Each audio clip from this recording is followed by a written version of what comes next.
next article from New York Post, Facebook sued for allowing militia, quote unquote, calls to arms before Kenosha shooting.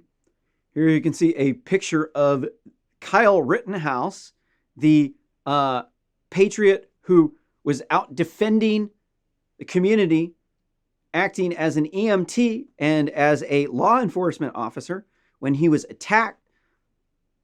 We'll see here evidence very soon that he is in fact actually indeed innocent. Facebook's being sued for allowing quote unquote white supremacist militias to make a call for arms that allegedly led to the deadly shootings in Kenosha, Wisconsin.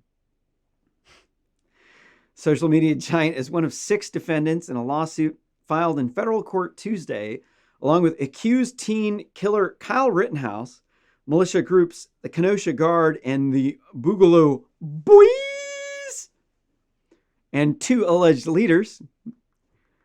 They are being sued by 4 people, including life partner of one of the 2 killed, Anthony Hubbard, who was forced to watch her best friend and soulmate die during the August 25th bloodbath, the suit said. Suit claimed the white racist militias used Facebook to broadcast and publicize a call to arms for untrained private citizens to travel across the state lines with assault rifles, tactical gear, militia-grade equipment. And that's because the Democrats were out race rioting, burning down the cities and killing people and targeting police officers for murder. Now, I'm not sure what planet this person lives on. I don't know. If anybody knows what planet this person lives on, if you could please comment down below. So in the planet where I live in, there's something called the Second Amendment. Here, let's read it.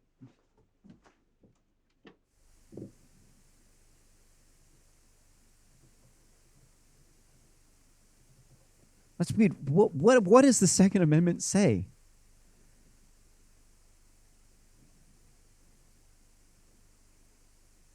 It says a well-regulated militia being necessary to the security of a free state, the right of the people to keep and bear arms shall not be infringed. So what does infringed mean? So abridged versus infringed. So to abridge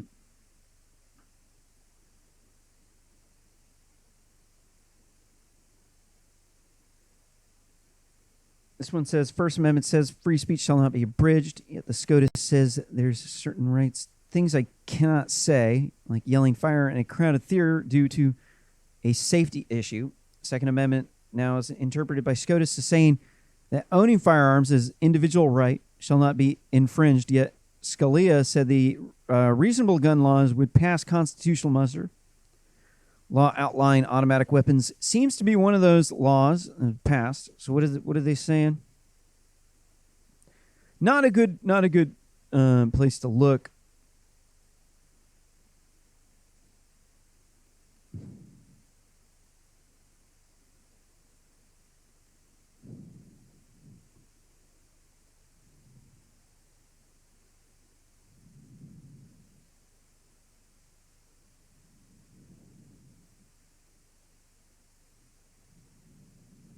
Sorry, another not so good one. Do we have any like law places to look? It's the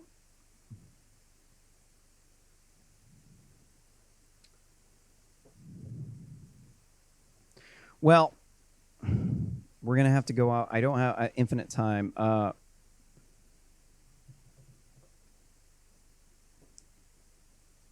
Abridge. Abridge means to reduce in strength, to shorten, to limit, to curtail, to make shorter,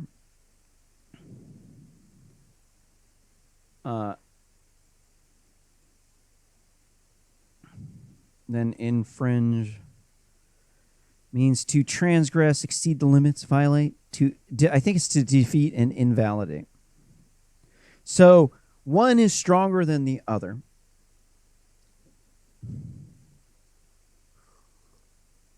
You have to go back and look at what they said. Okay, now I'm remembering. When you go back and you look at what they said, infringed means abridged.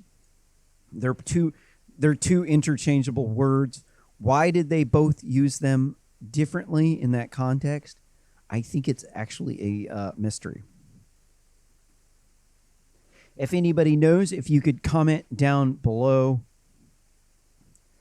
I can't just come up with, I can't just search the internet and then magically come up with the source on camera. Typically, I'll just sit there and won't be able to work very fast. You'll be able to read it vastly quicker than I will. There's a legal definition. Generic sense of perm, abridged means to cut short. Make an abridged copy of a book means to... Oh, okay, so we have the abridged copy of a book thing. This one makes sense. So when you abridge it, you cut it short. So then, as opposed to an infringed... If you infringe on a book, then you're basically shut that book down. So I think what they're saying here is they're not to limit the times, places, and manners in which you may speak. Speaking, yelling fire in a crowded theater, that goes into the realm of actions, not just words. So to infringe means that you've nullified it. It means that that right no longer exists. So you can't, in what the context that they're saying is, you can't regulate the weapons in such a way that it would be useless to defend yourself. That's kind of the way. It's not to abridge as into, it's like to lessen the times, places, and manners. I think what they've said is we are allowed to restrict the times, places, and manners, as in you can't fire guns inside the city limits. You can speak inside of the city limits. You can't fire guns inside of the city limits unless it's for self-protection. If it's for self-protection, then it's legit. So that I think that's pretty close to accurate. If that is not close to accurate, can you please comment down below? Tell me what the truth is. I do not claim to be an attorney. I just claim to know enough about law to get myself in trouble. So, what was the point of that?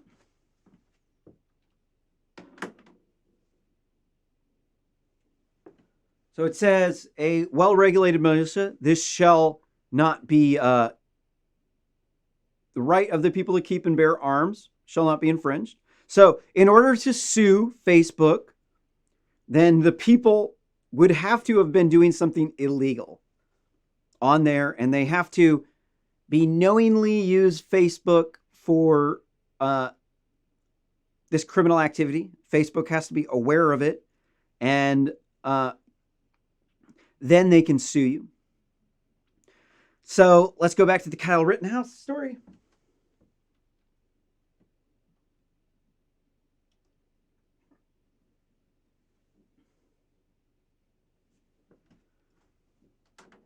Oops.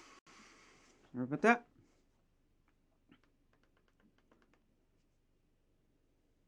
It says Kenosha Guard post alone had more than 400 complaints and flags. Approximately 66% of the events reported that day, the suit said. Quote, in other words, Facebook had received more than 400 warnings that what did happen was going to occur. And, quote, the suit alleged, saying the Kenosha Guard posts were only removed days later after its leader, named as Kevin Mathewson and not Facebook itself. Quote, perhaps the worst part of this organized deprivation of rights and dignity is that it could all have been prevented, the lawsuit said. I'm kind of confused. So you have the right to bear arms because a well-regulated militia is key to the security of a free state. Okay. So that means that these people in the militia had a right to organize. Not only did they have a right to organize, the Constitution says you have a duty to organize. It's not just like they said free speech, you have a right to not have your speech abridged, i.e. having the times, places, and manners restricted. It says very specifically, this is your duty. Like, our country was founded on this. Our country was founded on British people trying to take away our guns and then us requiring the guns to be able to defend ourselves from militias, from armies of people. Like the Black Looter Mob, the armies full of people who have been burning down our cities. That's why you have the right to bear arms, is to protect you from people like that and to protect you from people invading your home. So these people are going to lose.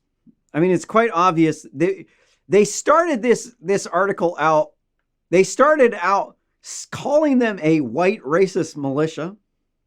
I think that alone kills their entire case. Their attorney probably told them ahead of time, look, you're sticking in a claim here that these people are racist militias. Where's your proof? Where's your proof that the Kenosha Guard is a white racist militia? If they were a white racist militia, how does that not allow them to have a right to organize? The founding fathers were white supremacists, dude. This doesn't make any sort of sense. They would say, oh, no, the only people who are allowed to organize militias are black looter mobs. Right. They're the only ones who are allowed to organize. So they're allowed to organize protests where there are riots, where they're all going to be armed. But you're not allowed to organize a counter protest? That doesn't make any sort of sense. It's never made any sort of sense.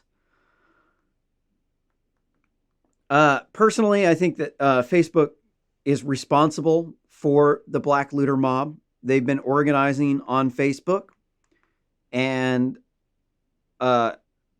so it seems as though in order to compete with the Black Looter Mob, we have to be able to advertise on social media, because Black Looter Mob is actually running scam donations where they're raking in hundreds of millions of dollars. I think they've raked in over $1 billion so far in scam donations. And the only way that we could actually physically possibly compete with that is to be on Facebook doing the same thing that they're doing. So essentially what Facebook has done here is called an anti-competitive practice. They're being an unelected government in Silicon Valley. The groupthink, monoculture, heterodoxy echo chamber, where everybody has the same orthodoxy. They all think the same. They now control the free speech for the rest of the countries. A bunch of goody-goody ivory tower liberal motherfuckers sitting up top day ivory tower up there in Silicon Valley, making money hand over fist, putting your company in a chokehold so that they have a dominance on the market. And then they just expect us to not defend our cities when they're being burned down by Black Looter Mob. This is insane. This is insane.